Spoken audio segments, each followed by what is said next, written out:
চীনের দুই প্রতিষ্ঠান দ্রুত গতিতে কাজ চালিয়ে যাচ্ছে। টার্গেটের মধ্যেই পদ্মা সেতু উদ্বোধন করা হবে। সড়ক পরিবহন ও সেতুমন্ত্রী যা প্রতিষ্ঠা হবে শক্তিশালী অর্থনৈতিক জোন, বাড়বে কর্মসংস্থান। দেশের কোটি কোটি মানুষের স্বপ্নের পদ্মা সেতুর কাজ এখন শেষ পর্যায়ে। মূল সেতুর কাজের অগ্রগতি ৫৫% বেশি। চীনের ঠিকাদারি প্রতিষ্ঠান China major bridge engineering company MBSC দ্রুত গতিতে সেতুর কাজ চালিয়ে যাচ্ছে। নানা প্রতিকূলতা কাটিয়ে এখন শুধু স্বপ্নধারার হাতছানি। 2022 সালের জুনে পদ্মা সেতু খুলে দেওয়ার টার্গেট নিয়ে চলছে শেষ পর্যায়ের কাজ। সেতুতে যান চলাচলের জন্য খুলে দেওয়ার লক্ষ্য। গত নভেম্বর মাস পর্যন্ত পদ্মা সেতু প্রকল্পের সার্বিক কাজ এগিয়েছে 89%, আর মূল সেতুর কাজের অগ্রগতি 95.25%, অর্থাৎ মূল কাজ এগিয়েছে 89%। সরেজমিন ঘুরে দেখা গেছে প্রতিদিন হাজার হাজার মানুষ সেতু দুই পাশে জড়ো হচ্ছেন সেতু দেখতে। সেতু উদ্বোধন দেখার জন্য মুখিয়ে রয়েছেন দেশের দক্ষিণ পূর্বাঞ্চলে কোটি কোটি মানুষ। এই সেতু নির্মাণের নদী শাসনের কাজ করছে চীনের আরেকটি প্রতিষ্ঠান সিনো হাইড্রো কর্পোরেশন, আর সংযোগ সড়ক ও অবকাঠামো নির্মাণ করেছে বাংলাদেশের আব্দুল মোমেন লিমিটেড। সড়ক পরিবহন ও সেতুমন্ত্রী ওবায়দুল কাদের সম্প্রতি জানিয়েছেন টার্গেটের মধ্যেই পদ্মা সেতু উদ্বোধন করা হবে। এখন পিচ ঢালাইয়ের কাজ চলছে, সেটা শেষ হলেই শেষ। পদ্মা সেতু 2022 সালের জুনে উদ্বোধন হবে, সেটি তো আগেও বলা হয়েছে। স্বপ্নের পদ্মা সেতু ঘিরে দেশের দক্ষিণ পূর্বাঞ্চলের মানুষের স্বপ্ন পূরণ হতে চলেছে। মানুষের ভাগ্য বদলে নতুন দিগন্ত উন্মোচন করছে সেতুটি।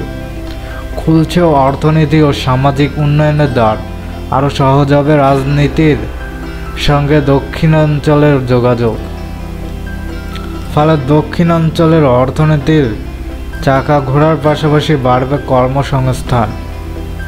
এই অঞ্চল হবে দেশের শক্তিশালী অর্থনৈতিক জোন। পদ্মা সেতু ঘিরে অর্থনৈতিক সমৃদ্ধির পাশাপাশি পর্যটন শিল্পের অপার সম্ভাবনা বাড়তে শুরু করেছে। পদ্মা সেতুর নির্বাহী প্রকৌশলী মূল সেতু দেওয়ান মোহাম্মদ আব্দুল কাদের দৈনিক ইনকিলাবে এসব তথ্য জানিয়েছে। এদিকে পদ্মা সেতু রেল সংযোগ প্রকল্পের সময় ব্যয় বাড়ছে। প্রকল্পটির বাস্তবায়ন কমিটির সভায় সম্প্রতি এর কারণ ও যৌক্তিকতা তুলে ধরা হয়। প্রকল্পটির বাস্তবায়ন কমিটির PIC সভায় সভাপতিত্ব করেন বাংলাদেশ রেলওয়ের মহাপরিচালক ধীরেন্দ্রনাথ মজুমদার। বিষয়টি নিয়ে এরই মধ্যে আলাপ আলোচনা শুরু করেছে বাংলাদেশ রেলওয়ে সূত্রে জানিয়েছে প্রকল্প সংশোধনী প্রস্তাবের কাজ মাত্র শুরু হয়েছে, এখনও চূড়ান্ত হয়নি প্রস্তাব। সময় ও ব্যয় কম বা বেশি হতে পারে। প্রথমে প্রস্তাব রেল মন্ত্রণালয়ে পাঠানো হবে, তারপরই চূড়ান্তভাবে পরিকল্পনা কমিশনে পাঠানো হবে। পরিকল্পনা কমিশন জানিয়েছে এই প্রকল্পের বিষয়ে তাদের কাছে এখনও কোনো প্রস্তাব বা তথ্য আসেনি।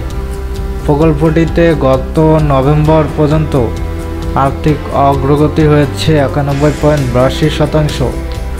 এ পর্যন্ত প্রকল্পটিতে খরচ হয়েছে 20,337 কোটি টাকা। প্রকল্পের অগ্রগতি হচ্ছে 48%। পরিকল্পনা কমিশনের ভৌত অবকাঠামো বিভাগের সদস্য মামুন আল রশিদ বলেন, এ প্রকল্পের বিষয়ে কোনো আনুষ্ঠানিক প্রস্তাব এখনও আমাদের হাতে আসেনি, এমনকি এ বিষয়ে কোনো চিঠিও পায়নি। প্রস্তাব পেলে সময় ও ব্যয় বিষয়ে কমিশন যাচাই বাছাই করে মতামত দেবে। জানা যায় দেশের দক্ষিণ পশ্চিম অংশের সাথে উত্তর পূর্বে অংশের সংযোগ ঘটাবে পদ্মা সেতু। উন্নয়নশীল দেশের জন্য পদ্মা সেতু হতে যাচ্ছে ইতিহাসের একটি সবচেয়ে বড় চ্যালেঞ্জিং নির্মাণ প্রকল্প। 2 স্তর বিশিষ্ট স্টিল ও কংক্রিট নির্মিত ট্রাস ব্রিজটির ওপরে স্তরে থাকবে 4 লেনের সড়কপথ এবং নিচের স্তরটিতে থাকবে একটি একক রেলপথ। পদ্মা সেতু নির্মাণকারী ঠিকাদারি প্রতিষ্ঠান China major bridge engineering company সেতুটি চালু হলে দক্ষিণাঞ্চলের 21টি জেলার সঙ্গে ঢাকা সহ সারা দেশের যোগাযোগ সহজ হবে। পদ্মা সেতু নির্মাণের সম্ভাবনা যাচাই সম্পন্ন হয় 2005 সালে, প্রকল্প নেওয়া হয় 2007 সালে। ব্যয় করা হয়েছিল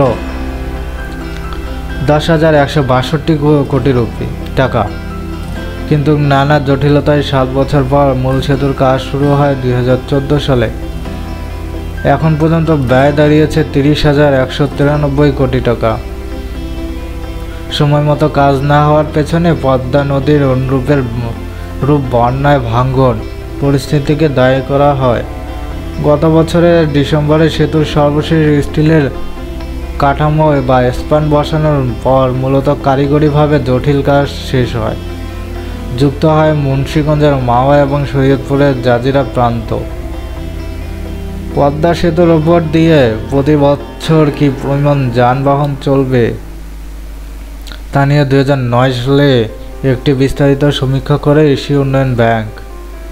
এতে দেখা যায় 2022 সালের শুরুতে যদি পদ্মা সেতু উদ্ভাবন হয়, তাহলে এই বছর প্রতিদিন সেতু দিয়ে চলাচল করবে প্রায় 24,000 যানবাহন। 2050 সালে যা দাঁড়াবে প্রায় 67,000।